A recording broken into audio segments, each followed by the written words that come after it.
The air in the grand ballroom at Cipriani 42nd Street was thick with money and ambition.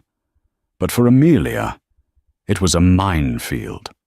Her ex-husband, Mark Donovan, the man who'd left her for a younger model, was holding court by the champagne fountain. He and his new wife, Chloe, spotted her. Their smiles were like knives. They started to walk over, ready to deliver the final, killing blow of pity. They thought she was a ghost. They thought she was nothing. But they didn't get the chance, because in that instant, Julian Thorne, the billionaire recluse no one had seen in years, strode across the room, ignored them completely, cupped Amelia's face, and kissed her like she was the only person on earth. And that's when Mark's world simply shattered. It wasn't just a party, it was a statement. The Metropolitan Innovators Gala was the event of the New York fall season, a glittering vortex of tech moguls, old money heirs, and the politicians who courted them. And Amelia Sinclair had absolutely no business being there. Or so she thought. 6 months ago, Amelia had been Mrs. Mark Donovan. She had lived in a sterile, white and grey penthouse overlooking the Hudson. She had hosted dinners for Mark's partners at Synchrotech, smiling until her face ached, all while her own dreams of being an interior designer were dismissed as a cute little hobby. Mark, with his sharp suits and sharper ambition, had been her entire world, until the day he came home and announced, "It's just not working, Amelia. I need something more." More had a name. Chloe Vance. She was 24, an influencer whose entire career was built on curated selfies and sponsored detox teas. Mark had left Amelia with a check that barely covered 6 months' rent on a tiny one-bedroom walk-up in Astoria and a non-negotiable divorce decree. He'd kept the penthouse, the car, the friends, and the life they had built. Amelia had been left with the scraps. She'd spent the first 2 months in a fog, a blur of cheap wine, tear-stained pillows, and unanswered job applications. The cute hobby wasn't so cute when it needed to pay the bills. She was overqualified for entry-level jobs and underconnected for the high-end design firms. She was invisible. Then, a lifeline. A temp agency had found her a post. It wasn't design. It was unusual. Personal reader and companion, the listing said, for a private, high-net-worth individual. Discretion is paramount. The individual was Matilda Thorne, an 80-year-old recluse, legally blind and sharper than a shard of glass. She lived in a cavernous, dark apartment on the Upper East Side, a fortress of old-world wealth. For 4 months, Amelia's life had been reading the Wall Street Journal aloud, describing the impressionist paintings on the wall to the woman who could no longer see them, and listening. Oh, how she listened. Matilda spoke of a world Amelia had never known, of business deals signed before computers existed, of family betrayals, and of her grand-nephew Julian. "He's a good boy," Matilda would rasp, "but he's surrounded by sharks, just like I am. People can smell money, Amelia. They can't smell character." Amelia had poured her heart out to the old woman, telling her everything, about Mark, about Chloe, about the humiliation. Matilda had just gripped her hand, her fingers like bird talons. "The trash, my dear," she'd said, "always takes itself out." 2 weeks ago, Matilda Thorne had passed away in her sleep. Amelia was devastated, and once again, unemployed. Then, the invitation had arrived. A thick, cream-colored envelope embossed with the gala's crest. It wasn't addressed to her Astoria apartment. It had been hand-delivered by a courier to the lobby. "Ms. Amelia Sinclair, +1. Tucked inside was a simple, typed note. "Matilda would have insisted you go. Use the car. JT." She knew JT had to be Julian Thorne, The mythical billionaire nephew. She'd never met him. He had been a ghost in his grandmother's stories. So here she was. She'd spent her last $300 on a simple, floor-length emerald silk dress from a consignment shop. It was elegant, but next to the couture gowns glittering with diamonds, she felt like a sparrow in a flock of peacocks. Her +1 was her best friend, Sarah, who was currently wide-eyed by the raw bar. "I don't belong here, Sarah," Amelia whispered, clutching her small bag. "Nonsense," Sarah said, flagging down a waiter for champagne. "You have an invitation. That makes you just as good as—" "Oh, God." Amelia followed her gaze. The doors to the ballroom opened. The flashbulbs from the press line outside exploded in a frenzy. Mark Donovan had arrived, and on his arm, dripping in a blood-red, backless gown, was Chloe. She was stunning, in the cold, perfect way of a statue. A massive, vulgar diamond, Amelia's stolen diamond, reset, glittered on her hand. They paused at the entrance, laughing at a joke, scanning the room. Mark looked like a king surveying his domain. He was networking, climbing, thriving. He was everything. Amelia was nothing. "Amelia, let's go! Let's go to the terrace!" Sarah urged, sensing the panic rolling off her. But it was too late. Mark's eyes, cold and blue, swept the room. They passed over her. Then they snapped back. He saw her. His smile didn't falter, but it changed. The warmth vanished, replaced by a calculating, cruel amusement. He leaned down, whispered something in Chloe's ear. Chloe looked up, her perfectly glossed lips parting in a small "oh" of surprise, which quickly morphed into a smirk. They started walking toward her. "No," Amelia breathed. Her heart wasn't just pounding, it was trying to escape. This was her nightmare, the final humiliation, the public pitying. She could already hear Mark's voice, that smooth, condescending baritone. "Amelia, darling. What a surprise. Are you working the event?" She was frozen. There was nowhere to run. They were 10 feet away. Mark Donovan moved through the crowd like a shark, parting the waters. People turned to greet him. "Mark, good to see you." "Mr. Donovan, we must talk." But he offered them only a curt nod, his eyes locked on Amelia.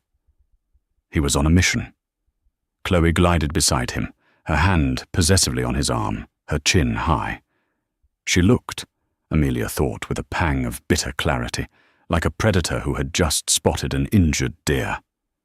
"Amelia, breathe," Sarah muttered, stepping slightly in front of her, a flimsy, human shield. "It's fine," Amelia lied, her voice a thin whisper. She forced her shoulders back. She would not cry. She would not run. She had nothing left to lose, but she would be damned if she gave him the satisfaction of her dignity. "Well, well, well," Mark's voice boomed, silencing the small circle around them. He stopped 5 feet from her. His eyes did a slow, insulting sweep of her body, from the consignment dress to her simple pearl earrings, a gift from her grandmother, not his. "Amelia Sinclair," he said, drawing her old name out, as if tasting it. "I have to say, I am absolutely stunned to see you here. I didn't think this was, well, your kind of scene." Chloe giggled, a light, tinkling sound that grated on Amelia's nerves. "She means, darling," Chloe chimed in, stepping forward. "We thought you'd be, I don't know, busier. Didn't you start a little catering thing? Or was it decorating? I can never remember." The implication was clear. You are the help. Amelia's face burned. She could feel the eyes of the people nearby. Harrison Grant, the CEO of a rival firm, was watching with open curiosity. A few socialites were already whispering behind their hands. Mark had done this deliberately. He'd created a stage, and she was the tragic opening act. "Hello, Mark. Chloe," Amelia said, proud that her voice barely trembled. It's a beautiful party." "It is, isn't it?" Mark said, moving closer. He was using his height to intimidate her, just as he always had. "Synchrotech is a platinum sponsor, you know. We're closing the A round on our new platform. It's transformative." He puffed out his chest. "But you wouldn't know about that. So, tell me, who did you come with? Did you manage to find a date in Astoria?" He said Astoria like it was a slum. The cruelty was so pure, so unnecessary, that it almost took her breath away. He wasn't just content with having taken everything. He had to grind the heel of his boot on what was left. "I'm here with a friend," Amelia said, gesturing to Sarah. Mark didn't even look at Sarah.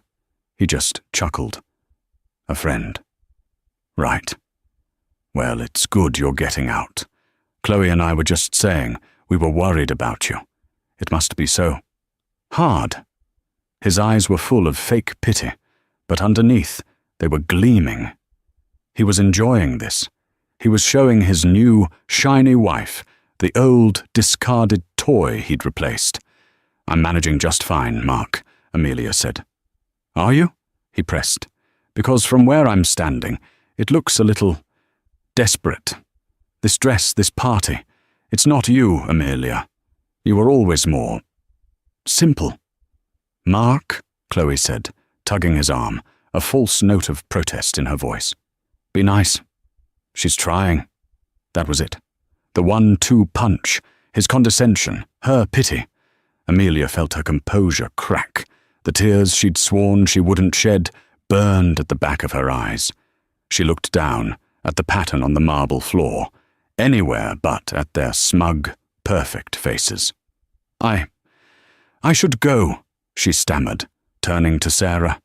"Yes, I think you should," Mark said, his voice dropping to a fake confidential whisper. "You're a little out of your league, sweetheart.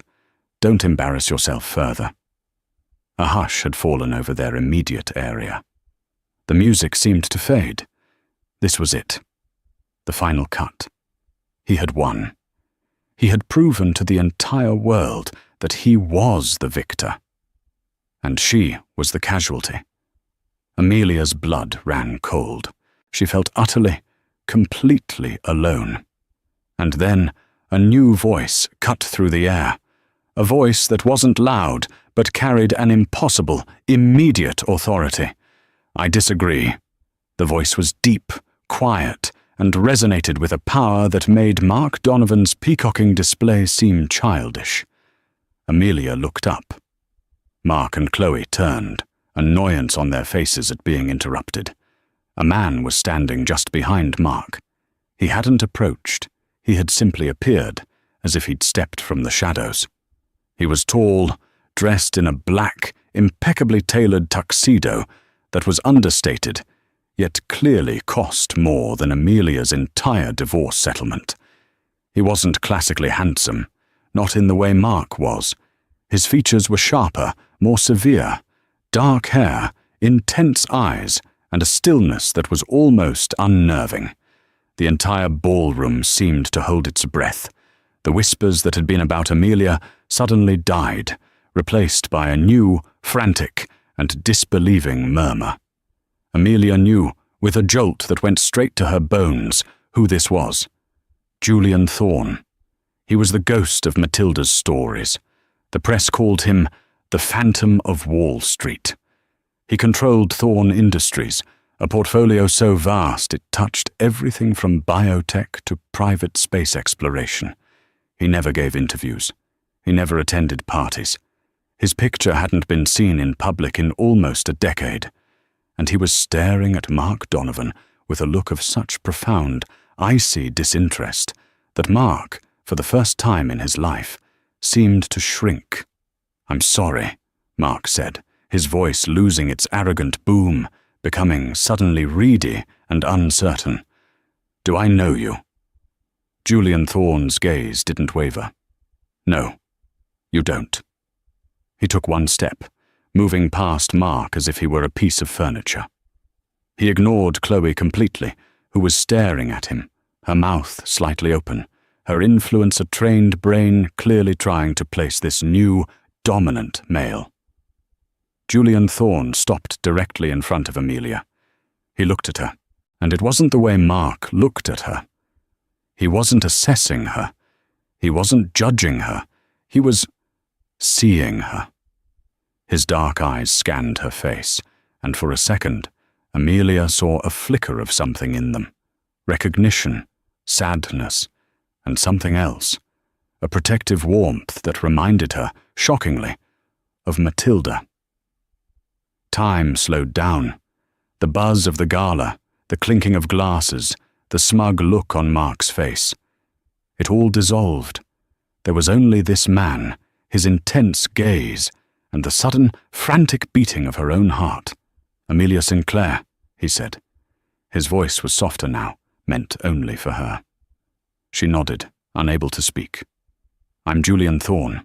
I know," she whispered. "Your grandmother. I'm so sorry." "She adored you," he said simply, as if stating a fact of the universe. Behind him, Mark was spluttering. The humiliation of being dismissed so completely was turning his face a dull, mottled red. He had built his entire identity on being the center of attention. This man had just erased him.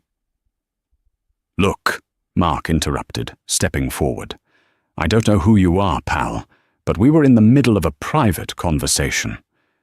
Julian Thorne didn't even turn his head. He kept his eyes locked on Amelia. "Are you all right?" he asked her. He said, Mark repeated, his voice rising. "We're talking. This is my ex-wife." He said, "my," with a possessive, angry emphasis, as if she was still, in some way, his property to be tormented. At this, Julian finally turned his head. He didn't turn his whole body, just his head, in a slow, deliberate motion. He looked Mark Donovan up and down. It was the same look he'd given Amelia, but with all the warmth inverted into ice. "Your ex-wife," Julian repeated, the word sounding like an insult. "The woman you left with nothing, the one you cheated on with this."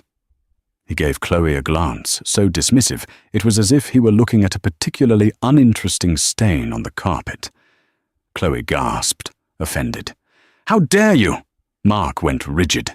"You have no damn right." "I have every right," Julian cut in, his voice dropping back to that terrifying, quiet command. "Matilda told me everything, Mr. Donovan, every pathetic detail." He turned back to Amelia, and his entire demeanor softened again. "She told me you were kind. She told me you were strong. And she told me you deserved far better than the hand you were dealt." Amelia's eyes filled with tears, but these were different. They weren't tears of shame. They were tears of relief. Someone knew. Someone understood. "I came here tonight to find you, Amelia," Julian said. "I'm only sorry I was a few minutes late." "Find her?" Mark scoffed, a desperate, last-ditch attempt at regaining control. "Why in God's name would you be looking for her?" Julian looked at Mark. A faint, almost imperceptible smile touched the corner of his mouth. It was not a kind smile. "Because," Julian Thorne said, "I always protect my family's assets." And then he did the one thing no one in that room could have ever predicted. Julian Thorne lifted his hand. Gently, almost reverently, he cupped Amelia's jaw. His thumb brushed over the tear that was threatening to fall. Amelia's breath hitched. She was acutely aware of everything, the warmth of his hand, the clean, crisp scent of his suit, the absolute shock radiating from Mark and Chloe. The entire ballroom, it seemed, had gone silent. The only sound was the distant hum of the orchestra and the frantic, sudden click, click, click of a press photographer who had scrambled onto a chair to get a better angle. "You're not in his shadow anymore, Amelia," Julian whispered, his dark eyes holding hers. And then he leaned in and kissed her. It wasn't a chaste peck on the cheek. It wasn't a polite social greeting. It was a kiss. It was deliberate, public, and possessive. It was slow and deep and shockingly intimate, a claim made in front of God and the entire New York financial elite. It tasted of expensive whiskey and quiet, absolute confidence. For a split second, Amelia was too stunned to react. Her mind was a whiteout of confusion. But then, the humiliation from Mark, the months of loneliness, the grief for Matilda, and the sheer, unexpected kindness of this man. It all coalesced. She didn't just accept the kiss, she leaned into it. Her hand came up to rest on his lapel. She closed her eyes. In that moment, she wasn't the discarded ex-wife. She wasn't the help. She wasn't invisible. She was the woman being kissed by Julian Thorne. The sound that ripped from Mark Donovan's throat was something between a gasp and a choke. Click, flash, click, click, flash. The photographers were going insane. The wall of sound from the flashes was deafening. Julian pulled back, but only by an inch. He kept his hand on her face, his forehead resting against hers for a beat. He was shielding her from the flashes, from the room, from her past. "Let's get out of here," he murmured. He turned, keeping a protective arm firmly around her waist, and began to lead her through the crowd. The sea of people, the billionaires, the senators, the socialites, parted for them as if they were royalty. Amelia glanced back, just once. Mark and Chloe were still frozen in the same spot. They looked like a surrealist painting. Chloe's face was a mask of horrified confusion, her perfect makeup unable to hide the ugly twist of jealousy.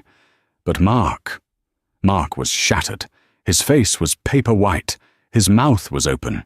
His champagne glass, which he had been holding, had slipped from his numb fingers and shattered on the marble floor at his feet. The golden liquid and shards of glass were pooled around his $1,000 shoes. He was staring, not at Amelia, but at Julian Thorne's back, with a look of pure, unadulterated terror. He wasn't just looking at the man who had kissed his ex-wife. He was looking at the man who held the fate of his entire company, his A round of funding, his entire future in the palm of his hand. Julian led Amelia through a side door marked "Private." They entered a quiet, oak-paneled study, the sound of the party instantly muffled. Amelia was shaking. I don't... What just happened?" Julian turned to her, his expression serious. "What just happened," he said, "was the first step. Now let's talk about your inheritance." My what?" "My grandmother," Julian said, offering her a seat in a leather armchair, "was not a subtle woman. She didn't just want you to be fine, Amelia. She wanted you to win, and she left you the weapons to do it." Amelia stared at him. "Weapons?" "She left you," Julian said, "a 40% controlling interest in Sinclair Thorne Textiles." Amelia blinked. I've never heard of it." "I'm not surprised," Julian said, pouring 2 glasses of water. "It was her hobby company. It holds the patents for 3 of the most advanced composite materials used in aerospace and defense. It's a small textile firm that is currently valued at just over $900 million. Amelia's glass of water slipped from her hand. Julian caught it with a lightning-fast reflex, his lips twitching in that small, rare smile. "Welcome to the family, Mrs. Sinclair. To understand the explosion, you have to understand the fuse." And the fuse had been lit 4 months earlier, in a dusty, lamp-lit library on the Upper East Side. Amelia's first day with Matilda Thorne had been a trial by fire. "So," Matilda had rasped from her armchair, her blind eyes covered by dark glasses, "you're the one the agency sent. Amelia Sinclair. Sounds pathetic." "I'm sorry?" Amelia had bristled. "Sinclair. It's a strong name. My great-grandmother was a Sinclair.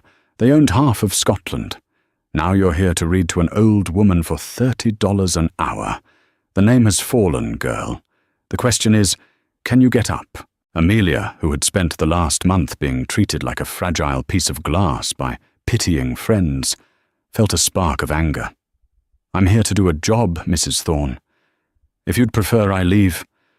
A dry, papery laugh echoed from the chair. No, you'll stay. You have a spine. I hate the obsequious ones. They steal the silver. Now pick up the journal. I want to know what that fool, Harrison Grant, is doing with his steel division. Read me the commodities page. And so it began. Amelia read. She read stock tickers, political analyses, and when Matilda was in a nostalgic mood, poetry by Keats. But mostly they talked. Matilda was a living, breathing history of power. She'd seen titans of industry rise and fall, and she was utterly, profoundly lonely. My family, she'd said one rainy afternoon, is a collection of disappointments. My son ran off with his secretary. My granddaughters are only interested in their brands. And my nephews, they just circle. Vultures, all of them. Except Julian. Your grandnephew, Amelia said. My boy, Matilda sighed. He's like me. He sees the world in black and white. He sees the math. He built an empire from the scraps my idiot father left him. But he doesn't trust anyone.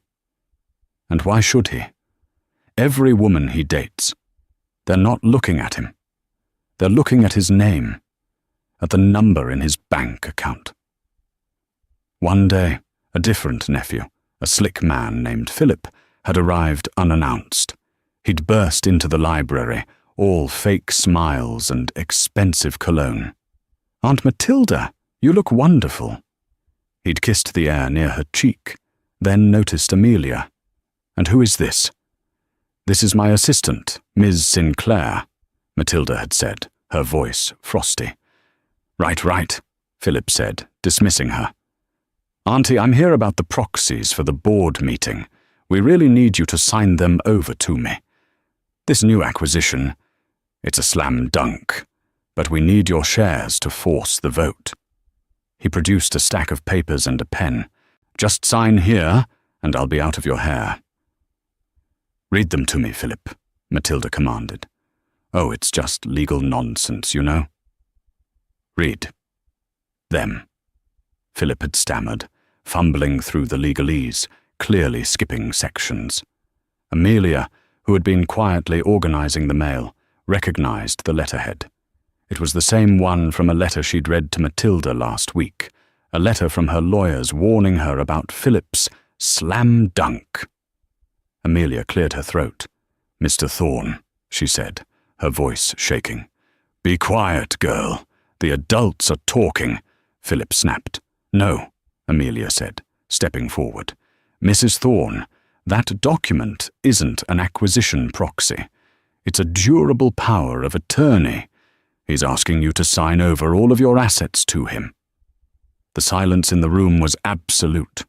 Philip Thorne's face went white, then a deep, furious purple. You little... Get out, Matilda whispered. Aunt Matilda, she's lying. Get out! The old woman roared, rising from her chair with a strength Amelia didn't know she possessed. Get out of my house, you thief! And if you ever come back, I will have you arrested. Do you hear me, Philip? I will see you ruined. After he'd stormed out, Matilda had sunk back into her chair, breathing heavily. She'd fumbled for Amelia's hand. You, she'd said, you saved me, child. He thought because I was blind, I was stupid. He thought because you were weak. She squeezed her hand. You're not weak, Amelia. You're just dormant. That was the day their relationship changed. Amelia was no longer just an employee. She was a confidant. She told Matilda the full, ugly story of Mark and Chloe. Every humiliation, every condescending word. Matilda had listened, her face a mask of stone. Mark Donovan, she'd repeated. Synchrotech. I know the company. Small time. They're trying to get a defense contract. They're over-leveraged. They need their A-round funding, or they'll collapse in 6 months. I didn't know that, Amelia said. Of course you didn't. He treated you like a decoration. Men like Mark Donovan, they don't want a partner. They want an accessory that doesn't talk back, and when it gets out of style, they trade it in. He thinks wealth is power. He's wrong. Knowledge is power, my dear. And control. A week before she died, Matilda had called her lawyers. Amelia had stepped out to give them privacy. When the lawyer, a stiff man named Mr. Harding, was leaving, he'd stopped to look at Amelia. You are a very lucky, or a very smart young woman, Miss Sinclair, he'd said. I'm not sure which. Now, standing in the private study, the gala a distant roar, Julian Thorne explained the rest. My great-aunt called me the day after she cut Philip out of her will. She told me about you. She said, I've finally found one, Julian. One person who isn't a shark or a sheep. She's a wolf. She just doesn't know it yet. She said that, Amelia whispered, overwhelmed. She did. She also told me about your ex-husband. She disliked him. Intensely. She orchestrated this. This? The gala. Everything, Julian confirmed. She changed her will. She gave you the controlling interest in Sinclair Thorne. She also made me the executor. She left me a letter to be opened upon her death. He reached into his tuxedo jacket and pulled out a simple, cream-colored envelope. Amelia's name was on it, in Matilda's shaky, forceful script. Amelia opened it. My dearest Amelia, do not mourn me. I am old and I am tired. I am, however, extremely annoyed. I detest bullies. Your ex-husband is a bully, and the only way to deal with a bully is to become his boss. Sinclair Thorne Textiles is your weapon.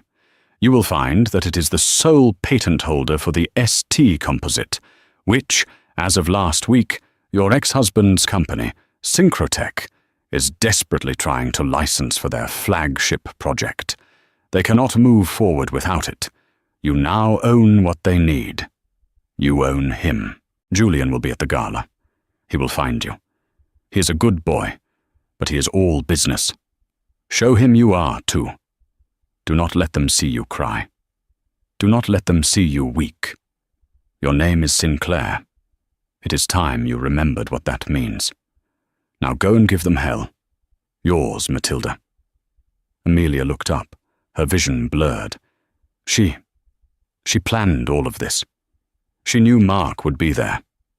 She knew, Julian said. She also knew Synchrotech was petitioning Thorne Industries for its A-round funding. The decision is currently sitting on my desk. The full, breathtaking and terrifying scope of Matilda's plan settled on Amelia. The old woman hadn't just given her money. She had given her a loaded gun. But the kiss, Amelia said, her face flushing.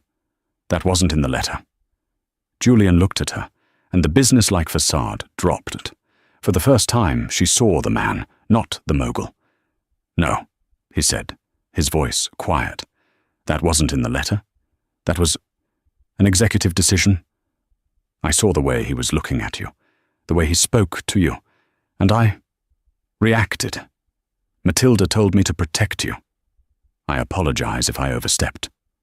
You didn't, Amelia said, her heart doing a strange, unfamiliar flutter. Good. He straightened his tie, all business again. Because right now, Mr. Donovan is in that ballroom, and I'd imagine he's trying to call me. As if on cue, Julian's phone, sitting on the desk, lit up. The caller ID was bright and clear. Mark Donovan. Julian looked at Amelia. He didn't touch the phone. What? Julian asked. Would you like me to do? The silence in the study was absolute, broken only by the insistent desperate buzz of Julian's phone on the mahogany desk. Mark Donovan. Amelia stared at the name. 6 months ago, a call from him would have sent her running. 3 minutes ago, his voice had made her shrink. Now, she just felt a cold, clear calm. She looked at Julian. He was watching her, his expression unreadable, waiting. He wasn't telling her what to do. He wasn't offering advice. He was giving her the choice. Matilda told me to protect you. Let it ring, Amelia said, her voice steady. A small, appreciative smile touched Julian's lips. He let the call go to voicemail. He'll be panicking, Amelia said, thinking aloud. He will, Julian agreed. Mark Donovan's entire company is leveraged against this A-round. Thorn Industries is the lead investor, and his flagship product is dependent on a patent now controlled by his ex-wife, who he just publicly humiliated, and who he then watched get kissed by the man who signs his checks. Panicking is a mild word for it. The phone buzzed again. Mark Donovan. And again. Mark Donovan. He's persistent, Amelia noted. He's desperate, Julian corrected. Desperate men are sloppy. Which brings us to tomorrow. My lawyers, the estate lawyers from Sullivan and Cromwell, will meet with you at 10 a.m. They will walk you through the portfolio. Mr. Harding, Matilda's lawyer, will be there. You'll be assigned a full security detail. Security? Why do I need security? Julian's face hardened. You are no longer Amelia Sinclair, the part-time designer. You are, as of the reading of the will this morning, one of the wealthiest women in this city. You are the controlling shareholder of a major defense contractor.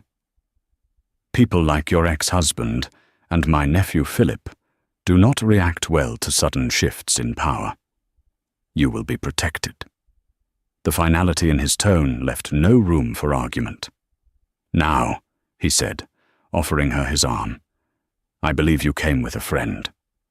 Let's retrieve her, and my driver will take you both home. You have a big day tomorrow, Ms. Sinclair. When they re-entered the ballroom, the atmosphere had completely changed. The music was still playing, but the energy was frenetic. Every eye in the room swiveled to them. The whispers were a roar. Amelia held her head high, her hand on Julian's arm. She was no longer a ghost. She was a queen. She spotted Sarah, who was standing by a pillar, her eyes as wide as saucers, holding 2 champagne flutes. Amelia, Sarah hissed as they approached. What in the hell just happened? Who is that? Why did you kiss him? What is going on? The entire party is about to self-destruct. This is Julian Thorne, Amelia said calmly. He was a friend of Matilda's. Julian, this is my friend, Sarah. Julian nodded politely. A pleasure. I'm having my driver take Amelia home. You're welcome to join. Join? Yes.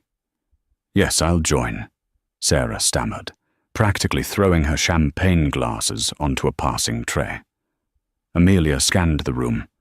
Mark and Chloe were gone. The broken glass had been swept away, but the spot where they had stood felt like a crater. She saw Harrison Grant, the Steel CEO, in a tight huddle with 2 other men, all 3 of them looking at her and Julian, their expressions a mixture of shock and frantic calculation. Deals were being reassessed. Alliances were shifting. The world had tilted on its axis, and Amelia Sinclair was the new center of gravity. The next morning, Amelia woke up on Sarah's sofa, having been too wired to go back to her empty apartment. Turn on the TV, Sarah mumbled, walking out of her bedroom with coffee. No, not the TV. Check the internet. Check anything. Amelia opened her laptop. It was carnage. The front page of the New York Post was a grainy, blown-up photo of the kiss. The headline, The Phantom's Kiss, Recluse Billionaire. Julian Thorne claims mystery brunette. Page 6 was even more direct. Donovan's downfall. Tech mogul. Mark Donovan watches and cries as ex-wife is swept away by actual billionaire. The article gleefully detailed Mark's public humiliation, the shattered glass, and Chloe's frozen-faced horror. Forbes had a more cautious, but infinitely more terrifying headline: Market in shock as Matilda Thorne's secret will is executed. Sinclair Thorne, textiles goes to unknown. Amelia Sinclair. Is Thorne Industries preparing a takeover? Her phone, which she'd left in her purse, had 114 missed calls. Most were from Mark. A few were from numbers she didn't recognize, reporters likely. And one, chillingly, was from Philip Thorne. At 9:45 a.m., a black, armored SUV, the kind senators use, pulled up outside Sarah's building. A man in a simple dark suit got out and buzzed her apartment. "Miss Sinclair, Mr. Thorne sent me. It's time to go." The drive to the Sullivan and Cromwell offices in Midtown was silent. When she walked into the 40th floor conference room, 6 people in dark suits stood up. "Mrs. Sinclair," said Mr. Harding, the old lawyer. "Please sit. We have a great deal to discuss. First, congratulations. You are, to be precise, the 51st wealthiest woman in America. For 3 hours, they explained. Sinclair Thorne Textiles, the patents, the contracts with Lockheed Martin, with Boeing, with NASA, the complex web of offshore accounts and legacy trusts that Matilda had built over 60 years. It wasn't a company. It was an empire. Mrs. Thorne, Harding explained, has stipulated that you retain your controlling interest for a minimum of 10 years. You cannot be bought out. You cannot be forced out. You are, in effect, the chairwoman. The board will be anxious to meet you." Amelia's head was spinning. I don't know how to run a defense company." "You won't have to," Julian Thorne's voice said. He entered the room, and the energy shifted again. He was dressed in a business suit, not a tuxedo, and he looked even more formidable. "Good morning, Amelia. I trust they've brought you up to speed."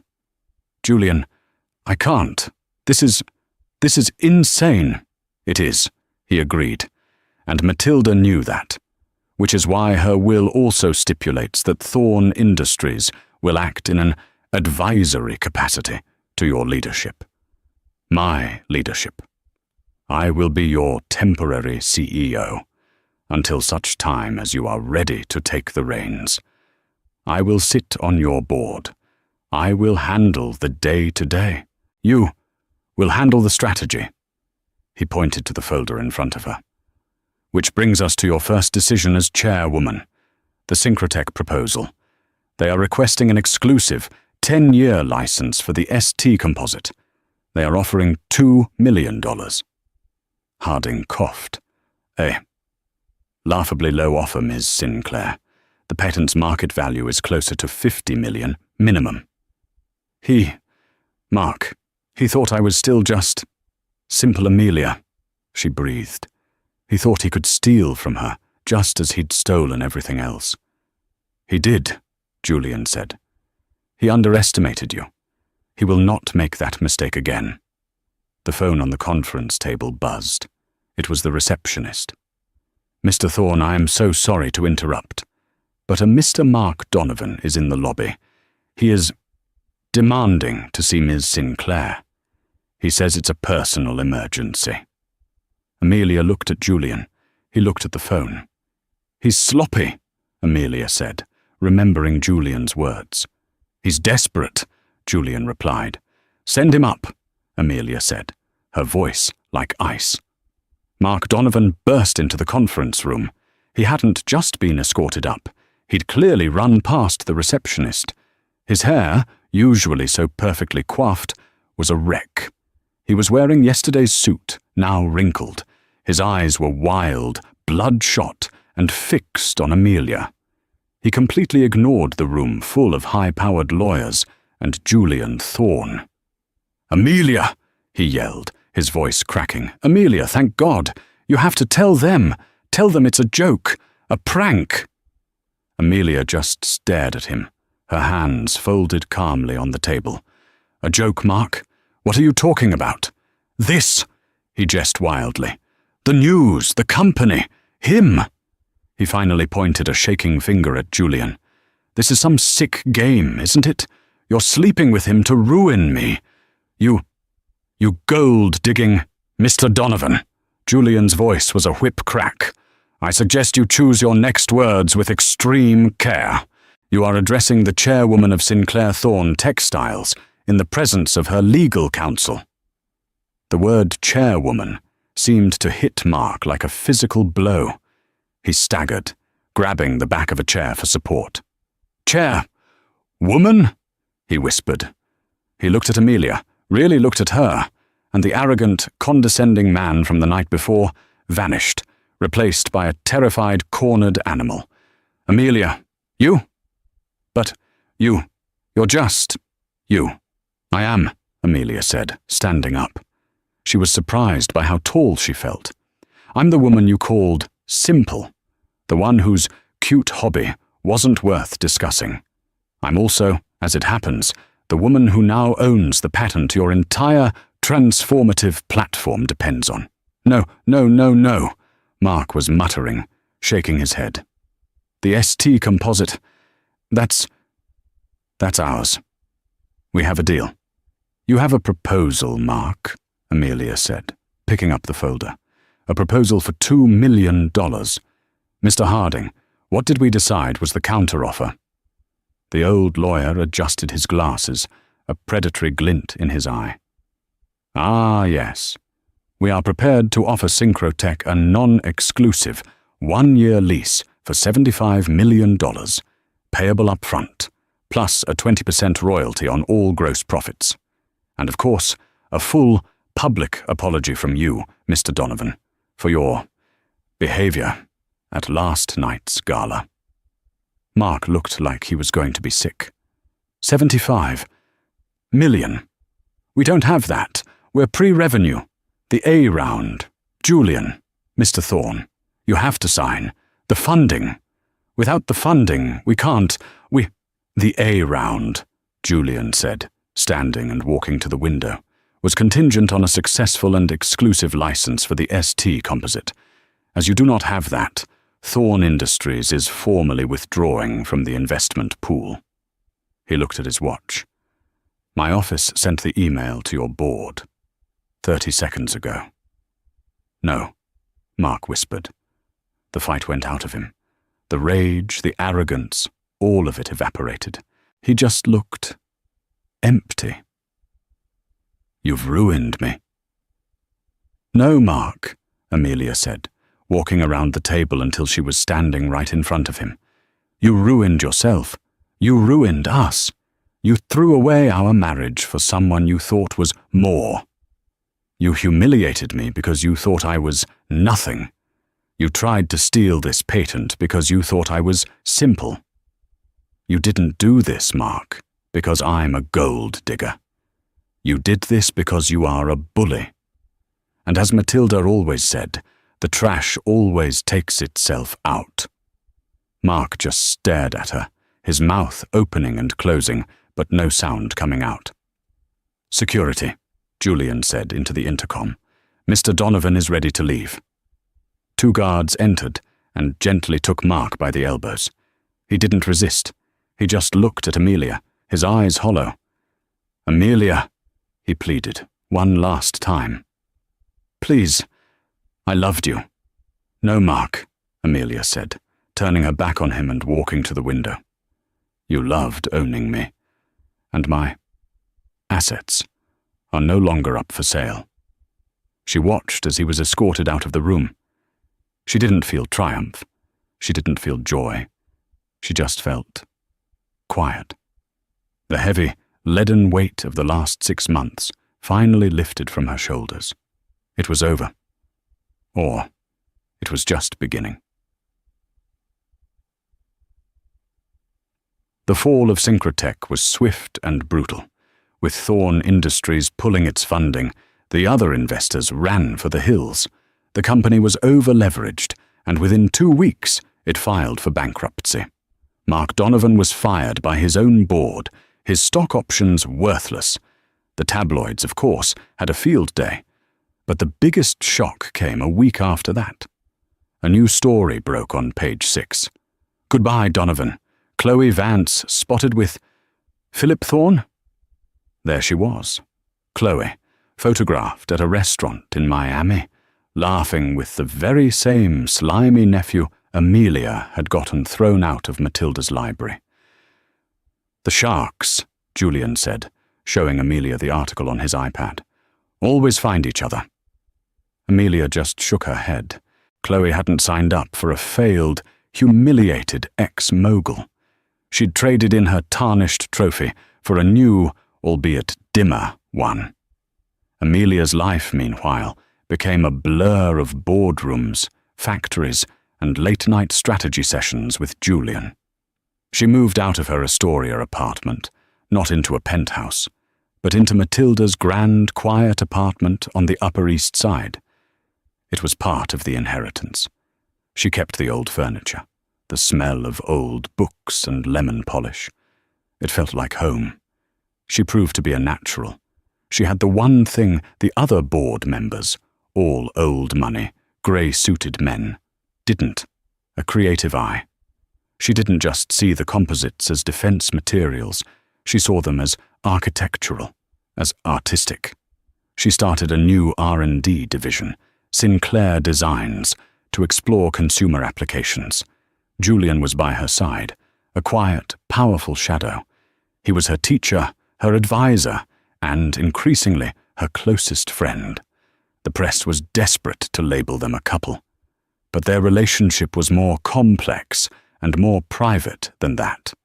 It was a partnership forged in grief and strategy. The kiss, that first night, had been a declaration of war.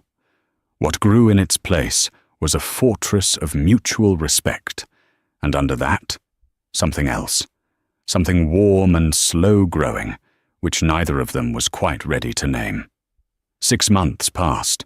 The Metropolitan Museum was holding its other major gala, the grand opening of the new Thorne Sinclair wing, funded entirely by a joint donation from Thorne Industries and the Matilda Thorne Foundation, which Amelia now controlled. The press line was a frenzy. Amelia Sinclair stepped out of the car. She was not the same woman who had huddled in a consignment dress. Tonight, she wore a custom-made gown by a designer she'd personally commissioned. It was a stunning, architectural piece in a deep sapphire blue, woven from a silk and composite blend her own R&D lab had invented. It was beautiful, and it was, quite literally, bulletproof. Her hair was shorter, a chic, powerful bob. The only jewelry she wore was Matilda's simple pearl earrings and a new, elegant watch on her wrist, a gift from Julian. "Miss Sinclair! Miss Sinclair!" the press yelled. "Who are you wearing?" "Sinclair Thorne," she said with a smile. She walked the carpet alone, confidently. Julian, she knew, was already inside. He hated red carpets. The gala was magnificent. She was no longer a ghost here. She was the co-host. Harrison Grant, the Steel CEO, practically fell over himself to congratulate her on her new division. Senator Prentice, who had ignored her at the last party, was now eagerly discussing a new manufacturing plant in his home state. She was polite, she was charming, and she was in complete control. Later in the evening, she was standing by the new exhibit, a glass of champagne in her hand, talking to an architect about her new material. "If you'll excuse me," she said, sensing a presence. She turned. Across the room, standing near a service entrance, was a man. He was wearing a bartender's uniform, white shirt, black vest. He was thinner than she remembered, his face gaunt, his eyes hollow. He was holding a tray of empty glasses, but he wasn't moving. He was just staring at her. It was Mark. Amelia's heart didn't pound. She didn't feel fear. She didn't even feel anger. She felt a distant, clinical pity. He hadn't just lost his company. He'd lost his arrogance. He'd lost the fire. He was a shell. He had, as Matilda predicted, become the help he'd always mocked. He saw her looking. His face crumpled in shame, and he quickly turned, disappearing through the service door. A moment later, Julian was at her side. "You saw him," he said. It wasn't a question. "Yes," Amelia said, her voice quiet. "He's working. Catering. My security team spotted him an hour ago. I was going to have him removed. He shouldn't be here." "No," Amelia said, turning to look at Julian. "No, let him stay. Let him work. He's not a threat." Julian looked at her, searching her face. "He's still looking at you, you know." From the doorway. Amelia took a sip of her champagne, her gaze sweeping over the glittering party, over the wing that bore her name. "He's just looking at what he lost," she said. Julian gently touched her arm, drawing her attention. His eyes were warm, and that rare, private smile was just for her. "No, Amelia," he corrected, his voice low. "He's looking at what he never deserved." He offered her his arm. "Shall we? They're about to start the speeches." Amelia smiled, a real, genuine smile that reached her eyes. She put her hand on his arm. "Let's," she said. Together they walked into the center of the ballroom, a new kind of power couple, built not on trophies, but on steel. As they passed the service door, Amelia didn't even glance over. She was too busy looking forward. Amelia's story isn't just about revenge. It's about realizing your own value when the world tries to tell you you're worthless. She didn't need a billionaire to save her. She just needed someone, like Matilda, to finally see the power she had all along. She became her own savior. Mark didn't lose her to Julian Thorne. He lost her the moment he decided she wasn't enough. And the ultimate power move? It wasn't the kiss. It wasn't the inheritance. It was that final moment, when she saw him at his lowest, and felt nothing. Just pity. That's when you know you've truly won. What do you think Mark was thinking in that final moment, seeing her as the queen of the gala? Let me know your most dramatic thoughts in the comments below. If you loved this story of justice and finding your power, please hit that like button. Share this video with someone who needs to hear it. And don't forget to subscribe for more real-life drama every week. You won't want to miss what's next.